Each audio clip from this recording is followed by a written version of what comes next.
आज मैं आपको सिखाऊंगा जनरेटर चेंजओवर और एमसीसीबी और फ्यूज के अंदर कनेक्शन किस तरह से किया जाता है, यानी कि जनरेटर का और मीटर का इस चेंजओवर के अंदर वायरिंग कैसे करते हैं। आइए चलिए हम आपको 100% सिखाते हैं। तो यहाँ पर देख सकते हैं ये फ्यूज है। फ्यूज के आउटपुट साइड में हम जनरेटर के कनेक्शन करेंगे। तो अब यहाँ पे आउटपुट साइड में मैंने 2 वायर को कस दिए, तो अब ये दोनों वायर कहाँ जाएंगे, चेंजओवर के अंदर। क्योंकि ये है जनरेटर का, तो आपको चॉइस करना पड़ेगा कि जनरेटर का जो गियर है वो ऊपर की तरफ रखोगे या नीचे। तो मेरे केस में ऊपर है, तो हम ऊपर की तरफ न्यूट्रल और फेज चेंजओवर के सिंगल सिंगल पोल के अंदर डाल देंगे। ये देख सकते हैं कंप्लीट।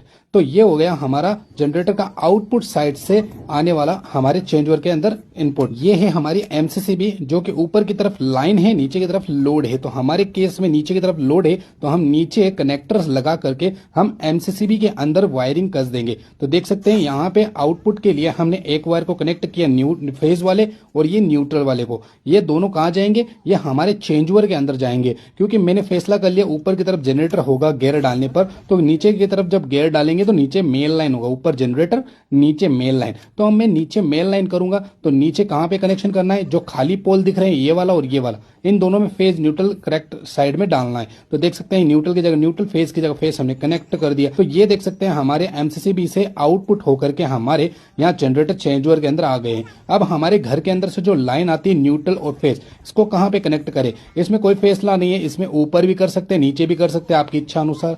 यदि अगर आप ऊपर से वायर ला रहे हैं तो यहाँ पे, नीचे से ला रहे हैं तो नीचे की तरफ, क्योंकि आपस में कनेक्ट होते हैं। तो यहाँ पे न्यूट्रल की जगह न्यूट्रल, फेज की जगह फेज देंगे लोड वाला, तो हमारे घर की जो लोड की लाइन है वो कनेक्ट हो जाती है। तो यहाँ पे हमारा घर का लोड अब चला सकते हैं। लेकिन यहाँ पे रुको, अभी हमें जनरेटर की वायरिंग और यहाँ पे मेन मीटर की वायरिंग भी तो करनी है, यानी कि कहाँ से आएगी वो लाइन, घर का सबका कनेक्शन कंप्लीट। चलिए अब मीटर का और जनरेटर के वायरिंग को कनेक्ट करते हैं। तो यहाँ पर आप देख सकते हैं 2 वायर जो आप देख रहे हैं ये जनरेटर से आ रहे हैं और इसको मैंने एकदम राइट साइड में फ्यूज के अंदर डाल दिया।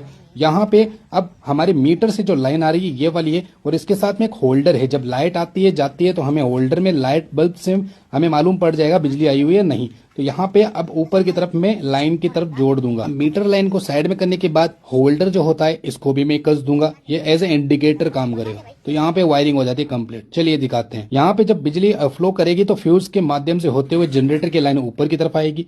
जब हम गियर को ऊपर की तरफ करते हैं तो यहाँ पे जनरेटर की लाइन बाईपास होकर के हमारे घर के अंदर चली जाएगी। अब मीटर की लाइन कैसे काम करेगी, यहाँ तक आके रुक जाएगी मीटर की लाइन, होल्डर में पता चल जाएगी।